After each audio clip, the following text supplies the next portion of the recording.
I am a Vietnam veteran with PTSD. I live with depression, and I am not embarrassed. I publicly advocate for treatment. 22 other veterans killed themselves today.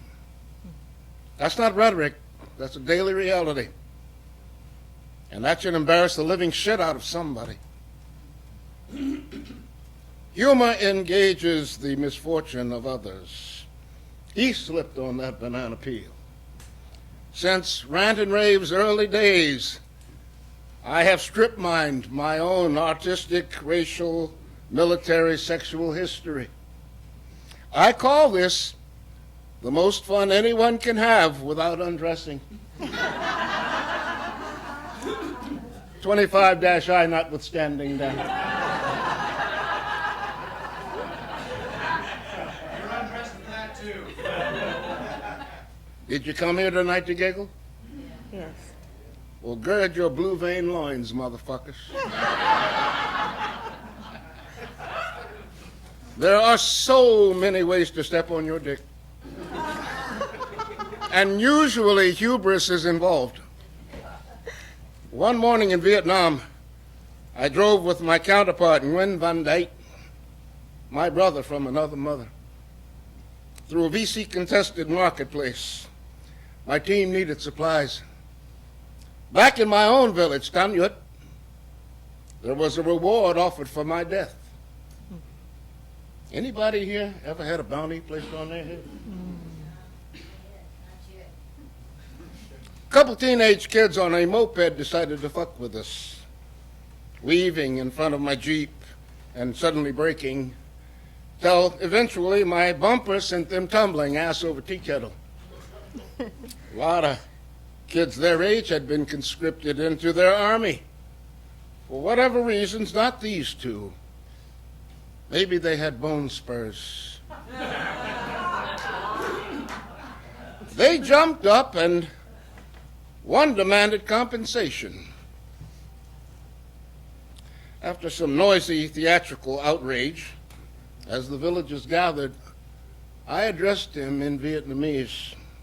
I was then fluent, and I was pissed. Kai Shao! Why?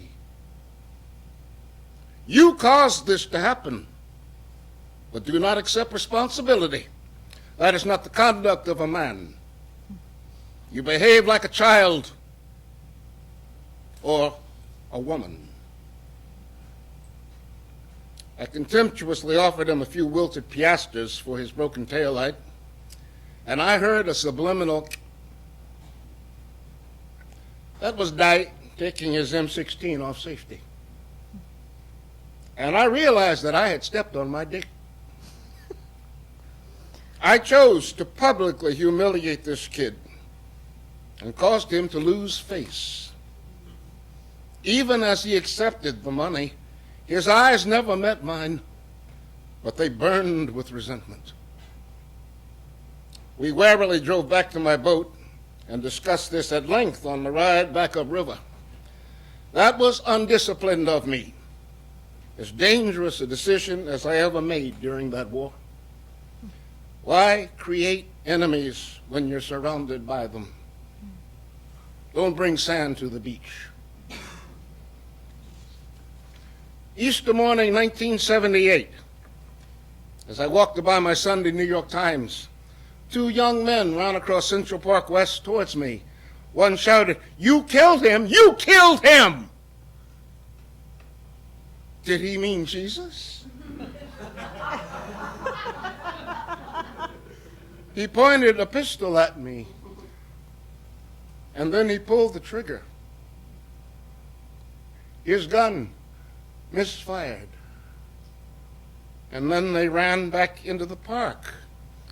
9 a.m., there was no vehicular traffic, not a single pedestrian in sight. I met with police at my home, then drove other cast members to Stamford, Connecticut to perform the musical Mahalia. In the first act, as I sang, "Precious Lord, Take My Hand," in front of 600 people, I broke down on stage. Thick tears, sobbing, gasping for air, inconsolable. I had to be led off stage. Can you imagine my shame? By intermission, I'd recovered and sang my second act solo rather well. That experience was my first inkling that Tucker might just have some unresolved shit. We call that incident a trigger. It started a spiral of dysfunction that continued for years, ending my artistic growth. In 1988, 10 years later, I was finally diagnosed with PTSD, and my healing began. But all that time and momentum and opportunity was forever lost.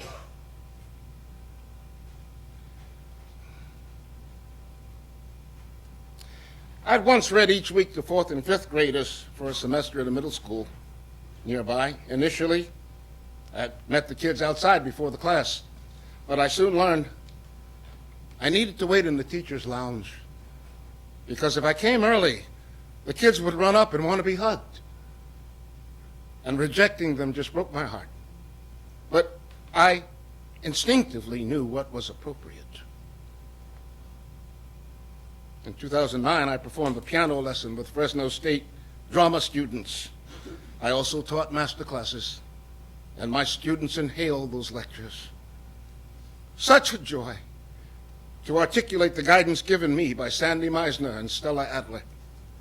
I thought this might be my next act, to share my uncommon training with minority students in other colleges. A month later, came a call from the Fresno HR department. I stood accused of sexual harassment by a student. I was not entitled to know my accuser's identity, but I was aware of one unhappy student who hadn't gotten as much attention from me as she had hoped. The following week, a conference call with the dean and HR. I faced 4 charges. Each was presented. Each was swiftly dismissed. Their facts, their dates, and my own photographs proved them to be untrue. And then a 5th question was asked. Did you ever embrace any of the students? Is a pig's ass pork? No, I didn't say that. Didn't say anything for several seconds. And I realized that I was laughing and crying at the same time. Finally, I spoke. I hope so.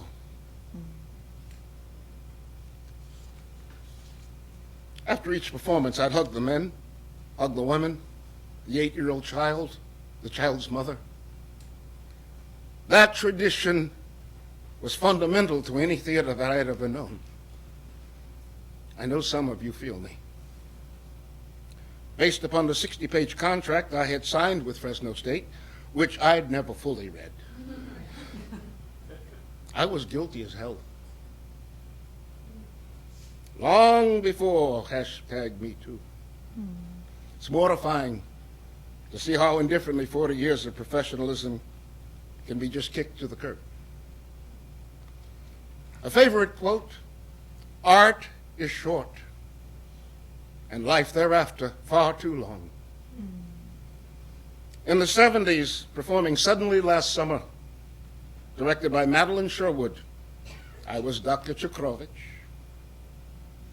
Portraying Mrs. Venable was an actress once both beautiful and accomplished. She now struggled with text, yet during rehearsals was often cruel to me. One night in previews, she went up. I savored that moment for a moment, and then I fed her the line. I was thereafter her new BFF. That time awaits most artists. 2 years ago, I accepted the stage role of a man processing the death of his son. I'd recently survived a stroke. Extensive vascular surgery soon necessary, but I liked the writing, so I signed on. Rehearsal was unlike any past experience. I struggled to own the text. I really struggled to retain the staging, and my emotional inner life was crushed daily by my writer-director. What the fuck? For 20 years, at least 2 full productions in New York, annually, on and off Broadway, countless workshops, readings. Theater has always been my artistic safe place. Never about money or prestige. Theater was my dojo, where I trained to do the work. I'd already performed the Sunset Limited for Rogue Machine for 6 months with Ron Bottitta, who last night I saw conduct a master class in humiliation. Cormac McCarthy, 2 characters, no intermission, 143 pages of text, 70% of which was mine, and I owned it all. But something had changed. Do not stay too long at the fair. Despite my struggles with staging and text, I was progressing. In our final preview, minutes into the play, I went up. It happens, but rarely to me. The playwright-director was in the house. He spoke my line aloud, and I heard him. The cue meant nothing to me. Again, he spoke my line. I sat there on that stage, and this thought appeared in neon, clear as a fucking bell. I don't want to do this anymore. My brain suddenly rebooted, and my performance that night and throughout the run met my standards. The minor stroke I'd survived months earlier had enduring consequences, but the public realization that I could no longer count on myself was humbling. When I can no longer do work that meets my standards, then who the fuck am I? Am I mortified by such public discomposure? A little bit.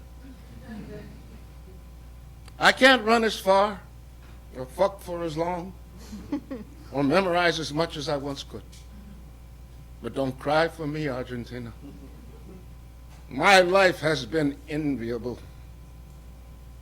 It should have ended 50 years ago.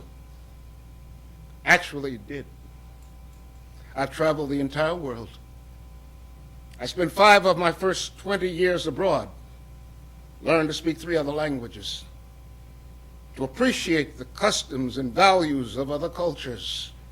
Wherever I traveled, I encountered the idea that America represents to the entire world. And in my lifetime, that dream has been debased, degraded, dishonored. That is humiliating to me, and it should be to you. This happened on our watch. I am an American combat veteran, an artistic man of color. When American veterans are treated with callous indifference, and when patriotism underwrites corporate profits, that should offend you. I lived through segregation. I was the other to countless foreigners. Yet they acknowledged my humanity. My own life's passage is demeaned by the racic divisiveness my government enables. Unlike Coriolanus, I willingly show you my wounds, for your voices Your voices are now America's trump cards. I obligate your voices. Unprecedented female elected officials get access to contraception, and Roe v. Wade itself now stands in jeopardy. Have we really come a long way, baby? Fight the power. Don't count on the fact that they will all eventually, the bigots will all just die off.